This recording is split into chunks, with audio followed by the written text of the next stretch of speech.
সুপ্রিয় শিক্ষার্থীবৃন্দ, সবাইকে শুভেচ্ছা।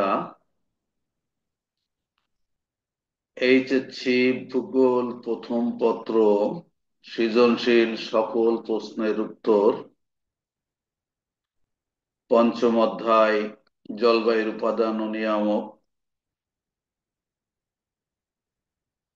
আজকে আমার এই অধ্যায়ে জলবায়ুর উপাদান ও নিয়ামক বিষয়ক অধ্যায়ে 21তম ক্লাস।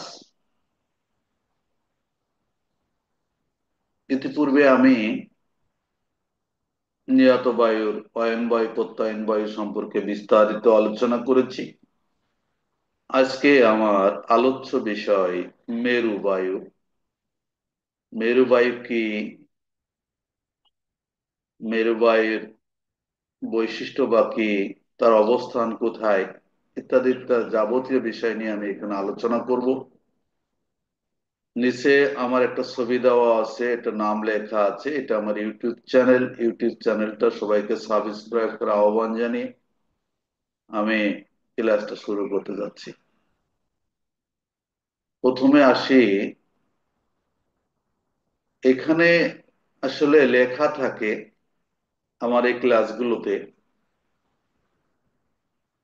এই লেখা বাদেও কিন্তু সুন্দরভাবে আলোচনা করা যায়। তারপরে লেখা থাকলে অনেক শিক্ষার্থীর অনেক উপকার হয়, এর জন্য আমি লেখাগুলো দিয়ে থাকি। প্রথমে আসি, আসলে মেরু বায়ু বলতে আমরা কি বুঝি। মেরু বায়ু হচ্ছে নিয়ত বায়ু প্রবাহকে যে তিন ভাগে ভাগ করা যায়, অয়ন বায়ু, প্রত্যয়ন বায়ু এবং মেরু বায়ু, এই মেরু বায়ু তারই একটা অংশ। মেরু বায়ু কি বলা হচ্ছে যে উভয় গোলার্ধে সুমেরু কুমেরু উচ্চচাপ অঞ্চল থেকে মেরুবৃত্ত প্রদেশীয় নিম্নচাপ অঞ্চলের দিকে 60 ডিগ্রি থেকে 90 ডিগ্রি অক্ষাংশের মধ্যে প্রবাহিত শীতল বায়ুকে মেরু বায়ু বা পোলার উইন্ড বলা হয়। শীতল ও শুষ্ক এই মেরু বায়ুর প্রভাবে মেরু অঞ্চলে তুষারপাত এবং মেরু ঝড়ের সৃষ্টি হয়। আমরা এটা কি পেয়েছি, এটা পেয়েছি বাণিজ্য বায়ু, অয়ন বায়ু, এটা প্রত্যয়ন বায়ু বা পশ্চিমা বায়ু।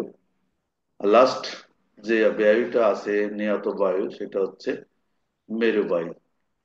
যে বায়ু সারা বছর এই কুমেরু, সুমেরু এবং কুমেরু অঞ্চল থেকে, এইটা হচ্ছে 90 ডিগ্রি, 60 ডিগ্রি থেকে 90 ডিগ্রি অক্ষাংশের মধ্যে, এখানে 60 থেকে 90 ডিগ্রি অক্ষাংশের মধ্যে উত্তর এবং দক্ষিণ গোলার্ধে সুমেরু এবং কুমেরু উৎসব বলয় থেকে এই যে মেরুবৃত্ত প্রদেশীয় নিম্নচাপ বলয়ের দিকে প্রবাহিত হয়, তাকেই আমরা মেরুবায়ু বলে থাকি। এই মেরুবায়ু প্রচন্ড শীতল, কারণ একটা পোলার, এটাকে পোলার উইন্ড বলা হয়। মেরুবিন্দু থেকে সর্বোচ্চ উত্তর মেরু এবং দক্ষিণ মেরু থেকে এই শীতল বায়ু প্রবাহিত হয়। এই বায়ু প্রবাহের ফলে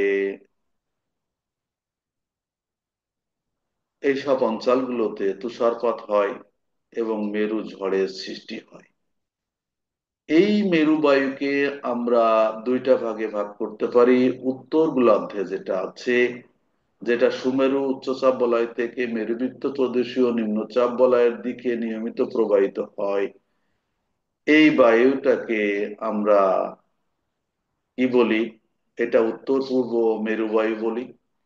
আর দক্ষিণ গোলার্ধে যে বায়ুটা কুমেরু উৎসব বলয় থেকে মেরুবৃত্ত প্রদেশীয় নিম্নচাপ বলয়ের দিকে প্রবাহিত হয়, তাকে আমরা,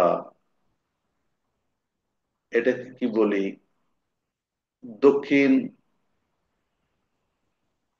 উত্তর পূর্ব এবং এটা দক্ষিণ পূর্ব, দক্ষিণ পূর্ব দিক থেকে আসে, দক্ষিণ পূর্ব মেরুবায়ু বলে থাকি।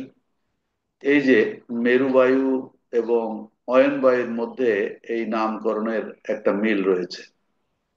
তো যাই হোক, আমরা একটু বৈশিষ্ট্য আলোচনায় আসি। আসলে মেরুবায়ু সম্পর্কে অনেক কিছু আলোচনা করা যায়।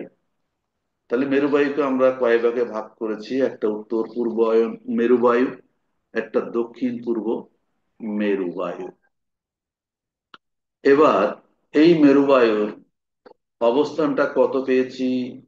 এই 60 ডিগ্রি থেকে 90 ডিগ্রি উত্তর এবং দক্ষিণ অক্ষাংশের মধ্যে। এই বায়ু আগের মতোই, এই যে সাধারণত উত্তর গোলার্ধে ফেরলের সূত্র অনুসারে ডান দিকে বেঁকে যায়, আর দক্ষিণ গোলার্ধে ফেরলের সূত্র অনুসারে বাম দিকে বেঁকে যায়। এবার আমরা কিছু বৈশিষ্ট্য, এই যে সংজ্ঞাগুলো দিলাম বা আলোচনা করলাম, এর মধ্যেই কিন্তু এই বায়ুর বৈশিষ্ট্যগুলি নিহিত রয়েছে। উত্তর গোলার্ধে এই বায়ু উত্তর পূর্ব থেকে দক্ষিণ পশ্চিম, দক্ষিণ গোলার্ধে দক্ষিণ পূর্ব দিক থেকে উত্তর পশ্চিম দিকে প্রবাহিত হয়, যেটা আমরা উত্তর পূর্বায়ন বায়ু এবং দক্ষিণ পূর্বায়ন বলেছি। 2 নম্বর, মেরু এলাকা থেকে আগত বিধায় বায়ু শুষ্ক এবং শীতল। এই বায়ুটা কোথা থেকে আসে? একেবারে সুমেরুবৃত্ত এবং কুমেরুবৃত্ত থেকে মেরুবৃত্ত প্রদেশীয় নিম্নচাপ বলয়ের দিকে আসে। মেরু অঞ্চল থেকে আসে বলে এই বায়ুতে জলীয় বাষ্প থাকে না, শুষ্ক থাকে এবং অত্যন্ত শীতল থাকে। 2 নম্বর বৈশিষ্ট্য পেয়ে গেলাম। 3 নম্বর যে বৈশিষ্ট্যটা আমরা দেখব, মেরুদেশীয় বায়ুর প্রভাবে দক্ষিণ গোলার্ধে প্রবল ঝড় ও বৃষ্টিপাত সংঘটিত হয়। এই দক্ষিণ গোলার্ধে প্রবল বৃষ্টিপাত এবং ঝড় সংঘটিত হয়, যেহেতু ক্রান্তীয় এলাকার নিকট থেকে আগত পশ্চিমা বায়ুর সঙ্গে মেরু বায়ুর সংযোগে ঘূর্ণিঝড়ের সৃষ্টি করে। এই যে পশ্চিমা বায়ু এবং মেরু বায়ু যে সংযোগটা ঘটে, এই সংযোগ স্থলে কি হয়? ঘূর্ণিঝড়ের সৃষ্টি হয়। এই মেরু বায়ু এবং পশ্চিমা বায়ুর সংযোগস্থলে প্রায় ঘূর্ণিঝড়ের সৃষ্টি হয়। এ বায়ু প্রবাহ মেরুবৃত্তের নিম্নচাপ বলয়কে নিম্ন অক্ষাংশের দিকে ঠেলে দেয়, যেহেতু এদিক থেকে এদিকে বায়ুটা প্রবাহিত হয়। বরফ শীতল বায়ু প্রবাহের কারণে প্রবাল শৈত্য আনীত হয় এবং মাঝে মধ্যে তুষার ঝড়ের সৃষ্টি হয়ে থাকে। যেহেতু এটা মেরু অঞ্চলের দিক থেকে আসে এবং এখানে প্রচন্ড শৈত্য প্রবাহ, শৈত্য বয়ে নিয়ে আসে এবং মাঝে মধ্যে এইসব জায়গাগুলোতে তুষার ঝড়ের সৃষ্টি হয়। এ বায়ুর গতিবেগ ঘন্টায় 2 কিলোমিটারের কাছাকাছি, গতিবেগ কম। 2 ঘন্টায় কত? 2 কিলোমিটারের কাছাকাছি। তাহলে এই বায়ুর সংক্ষেপে কি বৈশিষ্ট্য পেলাম? উত্তর গোলার্ধে এই বায়ু উত্তর পূর্ব মেরুবায়ু নামে পরিচিত। দক্ষিণ গোলার্ধে দক্ষিণ পূর্ব অয়ন বায়ু নামে পরিচিত। 1 নম্বর যদি আমরা নিজেরাই আলোচনা করি, তুমি যদি বুঝতে পারো তাহলে এটা আলোচনা করতে পারো।